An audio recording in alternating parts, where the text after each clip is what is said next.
Hello, I'm John Adams, and I'm very excited about introducing a new program coming this summer to BPEN TV 30.8 in Dallas, Texas.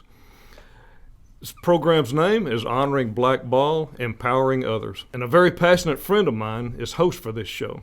He is an author, speaker, he is a consultant, a substitute teacher in the Rockwall Independent School District, and a very involved member of his church, New Horizon Vineyard in Rowlett, Texas. Let me introduce to you Bob May, the baseball man. Hello, Bob. Hi, John. Thanks for those kind words. So, Bob, tell us about you and baseball. How did baseball become your passion? Never will forget the day in the summer of 1949 when my dad took me to my first Major League Baseball game at Fenway Park in Boston. I was 7 years old.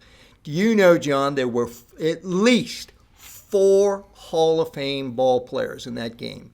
Joe DiMaggio and Yogi Berra of the New York Yankees, and Ted Williams and Bobby Doerr of the Boston Red Sox. And Bob, how did this passion for the game evolve into your first book, this wonderful book, The Best Season, the First 90 Games?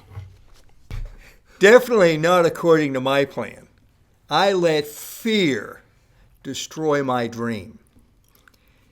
When I was in Little League, I was more concerned about getting hit in the head with the baseball so that when I'd go up to the plate, it was strike 1, strike 2, strike 3, drag the bat back to the dugout, and sit on the bench. So what was your dream, Bob? It was replacing Ted Williams in left field for the Boston Red Sox. Did that disappointment lessen your passion for the game at that time? No, John, it led me into baseball game simulation. And when I talk about baseball game simulation, that's where it's a very sophisticated baseball board game where you get to manage the Major League Baseball teams. You can play it with 2 players, or what I like to do best was actually play it solitaire, and I would manage both teams. How did your interest in baseball board game simulation lead to your first book? Well, John, the short answer is God. I invested in the Pursue the Pennant game company in 1989.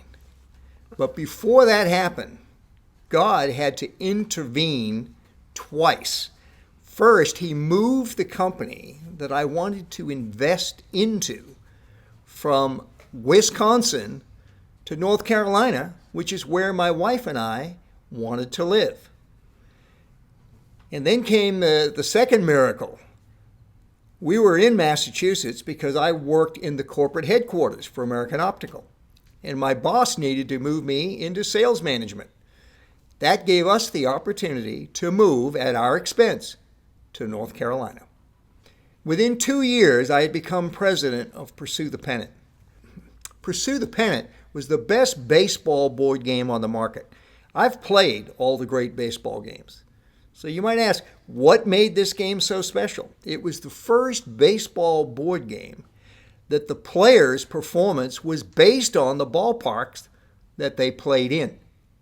In 1993, we created a 400-player card set, which included 400 players with their best season statistics, as well as their best seasons. We also had 21 players from the Negro Leagues in the set. You know, John, it took me 17 years to finally put a competition together of the great Negro League players playing these great players in baseball history. I played 30 games and realized, man, this could be really something special. Well, back in 2002, on another baseball project, I got in contact with 2 people who now God brought back into my life. Tim Kirkshin, baseball analyst for ESPN, and Dr. Doswell, the curator of the Negro League Baseball Museum. So I contacted both of them. They both said send some excerpts of what the writing would be like. Well, they both got back to me and said, Bob, this would make a great what-if book. Now, let me give you an idea of what the what-if scenarios are. Picture Satchel Paige, probably considered the second greatest pitcher in baseball history, facing Walter Johnson, the greatest pitcher in baseball history, pitched for the Washington Senators, facing Walter Johnson with his stats from the 1913 season when he won 37 games and lost 6. Also, Satchel Paige when he was pitching to a batter. Picture him facing the great Stan the Man Musial with Stan's stats from 1948 when Musial was the best player in baseball. Bob, how did your opportunity to have your own TV show on BPEN TV 30.8 Dallas, Texas actually come about? Well, you know, John, once again, God was what led to the TV show. It's late October, and I'm giving a talk at a Rotary Club, at the White Rock Rotary Club. And I've been giving talks for the last 2 years at Rotary clubs and other service clubs.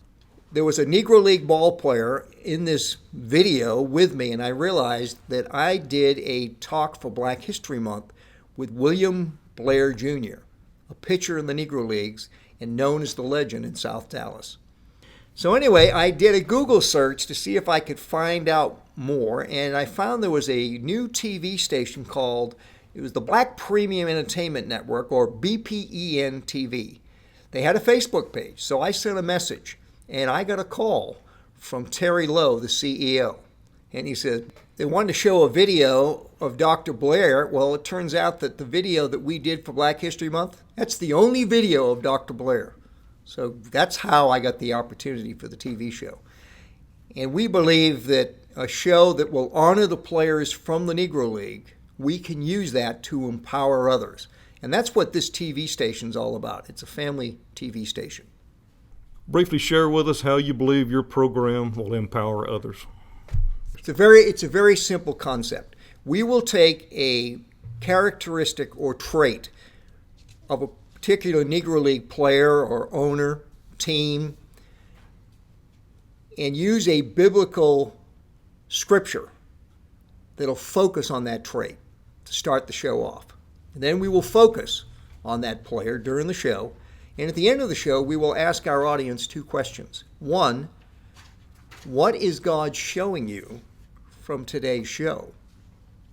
And 2, what are you going to do about it? All right, normally our show will be 30 minutes, but we're going to kick off with a 1-hour special on Dr. William Blair Jr.